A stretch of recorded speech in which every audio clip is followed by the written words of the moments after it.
Computer ইনস্টিটিউটের franchise নিতে চান, আপনার এলাকায় একটি ভালো কম্পিউটার ইনস্টিটিউট খুলতে চান যাতে সেখানের ছাত্রছাত্রীরা কম্পিউটার শিখতে পারে, তাহলে আজই যোগাযোগ করুন আইকন ইনস্টিটিউটের কম্পিউটার বিশ্ব সাথে, যা তথ্য প্রযুক্তির শিক্ষা উন্নয়নের একটি জাতীয় কর্মসূচি।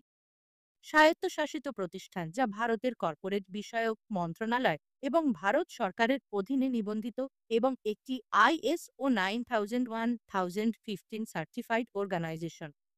এখানে বিভিন্ন রকম computer course, software and hardware, smart kids courses, vocational courses, beautician, job oriented courses, multimedia courses শিখতে পারবেন। তাহলে আর দেরি না করে একটি কম্পিউটার সেন্টারের ফ্র্যাঞ্চাইজি নিয়ে নিজস্ব মালিকানা হিসেবে একটি কম্পিউটার সেন্টার খুলুন এবং মাসে ভালো পরিমাণের টাকা উপার্জনের রাস্তা খুঁজে নিন। এছাড়াও ছাত্রছাত্রীদের কোর্স করিয়ে ভারত সরকার অনুমোদন প্রাপ্ত একটি বৈধ সার্টিফিকেট প্রদান করুন, যে সার্টিফিকেট দিয়ে ছাত্রছাত্রীরা সরকারি ও বেসরকারি সমস্ত প্রকার চাকুরির ক্ষেত্রে মান্যতা পাবে।